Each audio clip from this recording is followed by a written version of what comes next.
Imagine só, aos 30 anos, eu, Jocelyn Parker, engenheira de software, já havia bancado minha família por 8 longos anos. Paguei remédios do meu pai, aluguel da minha irmã, contas da minha mãe, convencida de que aquele era o meu papel para manter a família unida. Mas enquanto eu me esgotava, meus pais derramavam presentes e dinheiro sobre a minha irmã, como se eu fosse invisível. Engolia cada decepção, achando que era assim que as famílias funcionavam. Até aquele jantar de domingo em Savannah que mudou tudo. Estávamos à mesa quando, entre um garfo e outro, meus pais me encararam com um olhar gelado e soltarão. Você não faz parte desta família. As palavras doíram como uma facada. Meus sacrifícios viraram controle e minha ajuda se transformou em exibicionismo. Segurei o copo com força, assenti com a cabeça e respondi seca, entendido. Semanas depois, quando as ligações desesperadas por dinheiro começaram, eu apenas lembrei. Vocês disseram que eu não era da família, lembram? Foi nesse momento que recuperei o controle da minha vida. Como fui de caixa eletrônico da família a cortar laços? Se você já se sentiu usado por quem ama, continue aqui. Porque essa história é sobre como encontrei minha liberdade. Tudo começou na adolescência em Savannah. Minha irmã mais velha, Dana, era o sol do universo familiar. 3 anos mais velha, ela brilhava sob os holofotes dos meus pais, Nancy e Edward, enquanto eu era apenas uma sombra. Nunca fui suficiente. O amor deles por Dana não era só palavras, era dinheiro no bolso para roupas novas, um celular de última geração aos 18 anos. Enquanto eu usava um aparelho quebrado, festas de aniversário com balões, cartões presente e até um carro usado aos 20.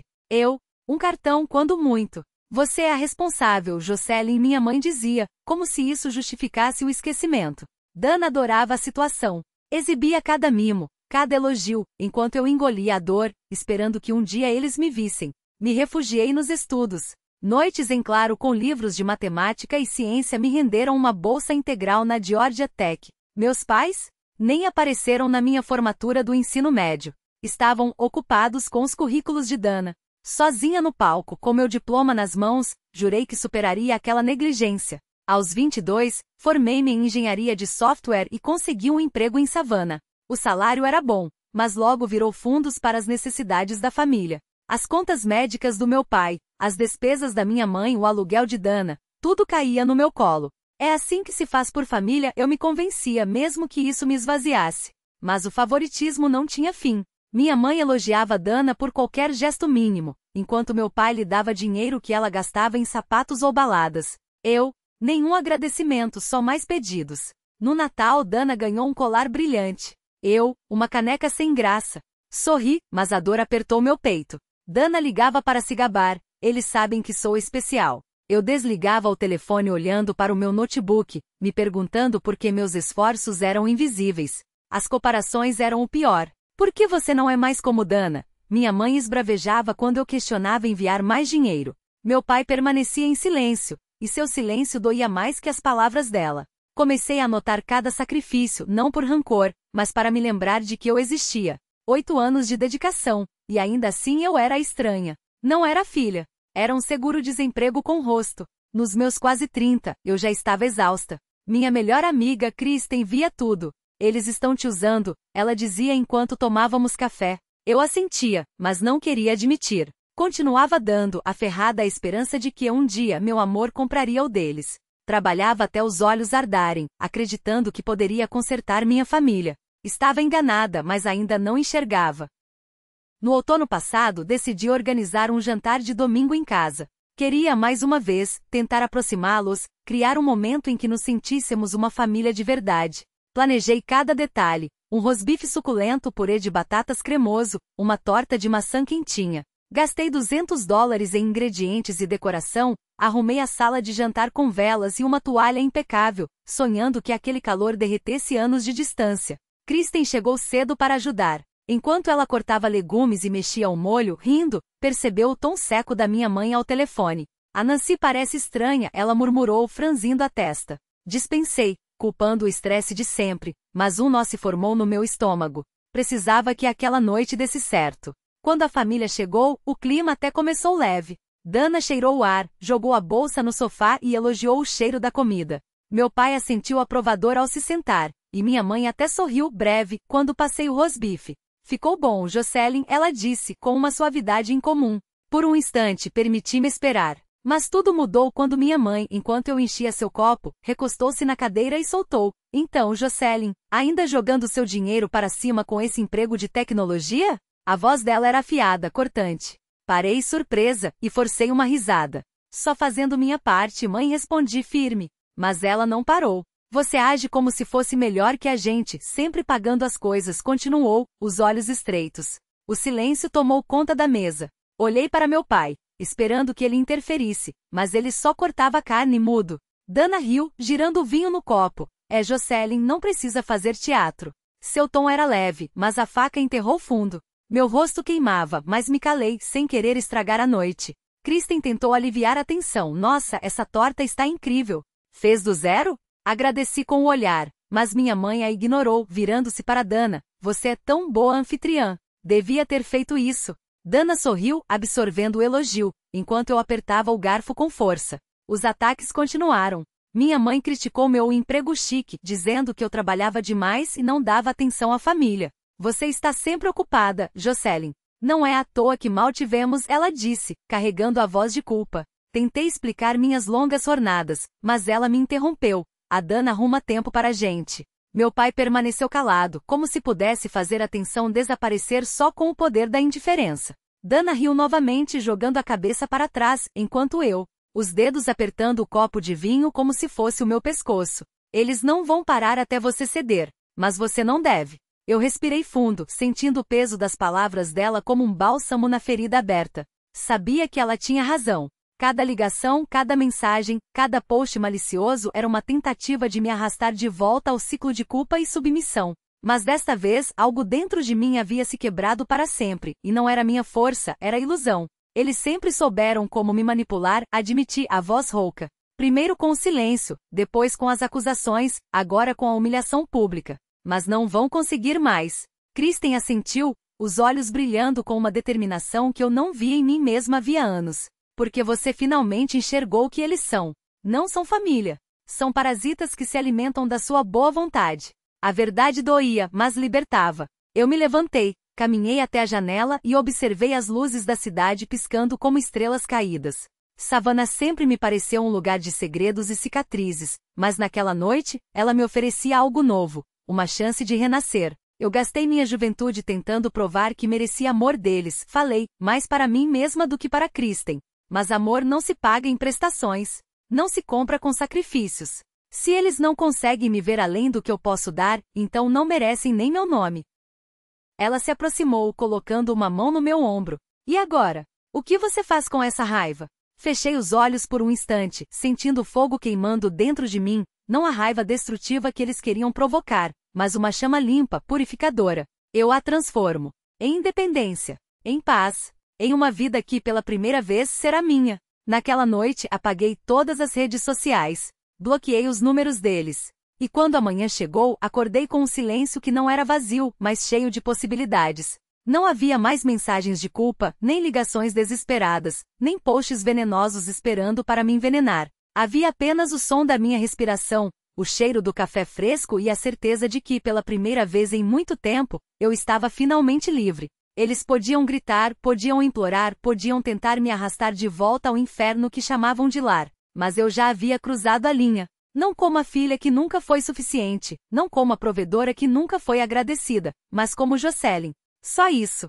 E pela primeira vez era o bastante. Sustentar seus caprichos, agora contava as horas até o próximo salário mínimo, as unhas quebradas e as olheiras traindo o peso de uma realidade que ela sempre ignorou. Uma parte de mim, aquela que ainda guardava a menina assustada que implorava por migalhas de aprovação, sentiu um aperto no peito. Eles estão sofrendo, sussurrou a culpa, velha conhecida, tentando se aninhar de volta nos meus ossos. Você poderia ajudar. Você sempre ajudou. Mas então veio a voz de Ellen, firme como um farol na névoa. Jocelyn, compaixão não é sinônimo de autodestruição. E a risada de Kristen, secando minhas lágrimas antes mesmo que caíssem. Eles escolheram esse caminho quando te trataram como um cofre, não como filha. Respirei fundo, observando o reflexo das luzes da cidade nas janelas do meu apartamento. Meu apartamento, pago com meu suor, decorado com minhas escolhas. Não havia quadros empoeirados de uma família que só existia em fotos, nem móveis caros comprados para impressionar pessoas que nunca me viram.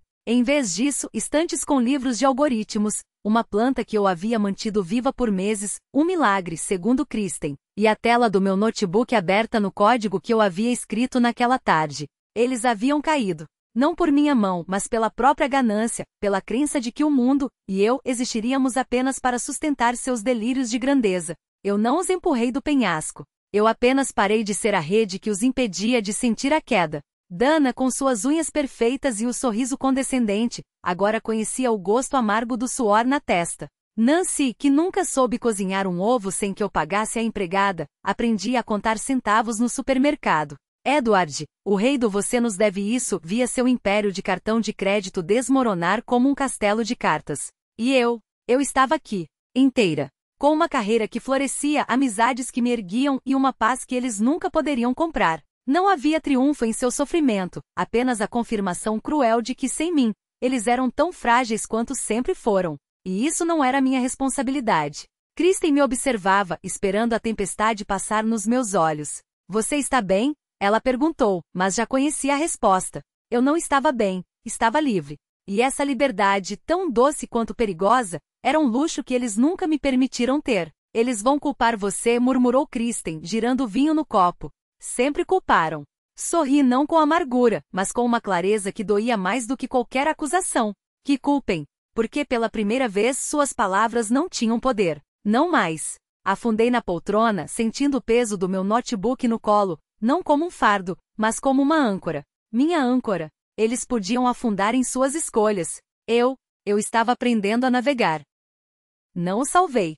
E foi nesse vazio deixado pela ausência do meu resgate que aprendi o peso real da independência, não como um fardo, mas como uma verdade crua, esculpida a golpes de escolha e consequência. Não senti prazer em vê-los tropeçar. Não houve triunfo em assistir ao desmoronamento de um castelo que eu mesma havia ajudado a sustentar por tanto tempo. Mas suas quedas revelaram uma verdade que eu sempre soubera, mas nunca ousara nomear. Eles haviam se acostumado ao meu sacrifício como se fosse ar. E quando esse ar faltou, sufocaram não pela minha ausência, mas pelas próprias decisões que adiaram por anos, certos de que eu estaria lá para amortecer cada queda. Kristen pousou o garfo com um estalo seco, os olhos fixos nos meus como se pudesse ver através das camadas de culpa que ainda me envolviam. Você deu tudo, Jocelyn. E eles jogaram fora. Sua voz não era um consolo, era um veredicto. Isso é deles. Só deles. Aquelas palavras caíram como chumbo no meu peito, não como um peso, mas como um contrapeso equilibrando anos de desequilíbrio.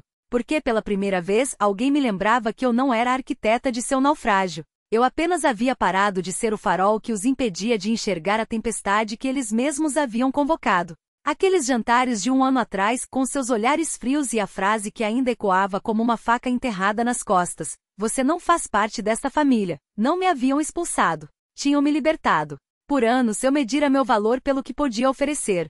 Dinheiro para cobrir dívidas, silêncios para abafar escândalos, desculpas para justificar suas falhas. Sua rejeição não foi um golpe, foi um espelho. E nele vi o que eles sempre souberam, que eu era substituível para eles, mas insubstituível para mim mesma. Kristen esteve lá em cada passo dessa travessia, não como uma testemunha, mas como uma aliada. Enquanto eles me descartavam, ela me recolhia, não as migalhas que eu oferecia, mas a mulher inteira que eu estava redescobrindo. Você é mais forte do que eles jamais imaginarão, dissera ela certa noite, enquanto o vapor do café se misturava ao ar frio entre nós. Não era um elogio, era um fato. E sua fé em mim não era um presente, era um reflexo do que eu já havia construído sem perceber. Uma resiliência forjada no fogo da traição, temperada pela solidão de quem aprende a se bastar. A lição não veio suave. Veio em farpas. Família não é um título de nascença, mas um contrato de respeito. Nancy, Edward e Dana haviam assinado deles com tinta de exploração, e eu, como uma tola, renovava o meu a cada cheque, a cada desculpa, a cada precisamos de você. Romper aquele ciclo não foi um ato de vingança. Foi um ato de sobrevivência. Porque no fim eles não queriam mim, queriam o que eu podia dar. E quando parei de dar, descobri que o que restava era exatamente o que sempre deveria ter sido suficiente, eu mesma. Não foi fácil. A culpa ainda rastejava como uma sombra nos dias mais silenciosos, sussurrando que eu os havia abandonado. Mas cada manhã em que escolhi meu café antes de suas crises, cada projeto que assinei com meu nome, não com o deles, cada risada que soltei sem medir o custo emocional, afogava aqueles sussurros um pouco mais. Construí uma vida onde as pessoas à minha mesa, como Kristen, não me viam como um poço sem fundo, mas como um farol que finalmente iluminava a si mesmo. Suas consequências? Eram o espelho de suas escolhas. Nancy e Edward haviam se escondido atrás das minhas economias como crianças que tapam os olhos e acreditam que o monstro desaparece. Mas o monstro era a realidade: dívidas não pagas, promessas não cumpridas, uma vida construída em areia movediça. Dana, com sua arrogância de princesa destronada, descobriu tarde demais que o mundo não se curvava aos seus caprichos, e que eu não era mais sua salvadora. Eles esperavam que eu voltasse, que a culpa me dobrasse de novo. Mas a Jocelyn que eles conheceram morreu naquela noite, no reflexo do vinho que Kristen girou entre os dedos. A que ressurgiu não carrega culpas alheias. Para quem acompanhou esta jornada até aqui, obrigada por testemunhar não apenas uma história, mas uma transformação. Não se tratava de um jantar, de uma família, ou mesmo de uma ruptura. Tratava-se de uma mulher que aprendeu a dizer chega, e ao fazê-lo, descobriu que o mundo não desabava. Pelo contrário, ele se abria. Então pergunto a você que lê estas palavras com um nó na garganta, ou um peso no peito: onde você ainda se curva? Sua essência não está no que doa, mas no que é. E se hoje fosse o dia de parar de pagar pelos erros alheios? Se esta história ressoou em você, compartilhe sua própria batalha nos comentários. Como você traçou suas fronteiras? Quem esteve ao seu lado quando o mundo pediu que você se encolhesse? E se estas palavras acenderam algo em você, considere se juntar a esta comunidade. Não por mim, mas por todas as versões de você que ainda precisam ouvir. Você não é obrigado a se afogar para manter os outros à tona. Naquela noite na varanda com o céu de savana pintado em tons de âmbar e cinza, não era mais a filha rejeitada que olhava para a cidade. Era Jocelyn Parker, inteira, soberana, donas das cicatrizes que a tornaram mais forte do que qualquer laço de sangue. Suas lutas eram delas. Minha paz? Essa era só minha. E pela primeira vez não havia culpa nisso. Havia apenas o vento, a cidade aos meus pés, e a certeza de que finalmente eu era livre.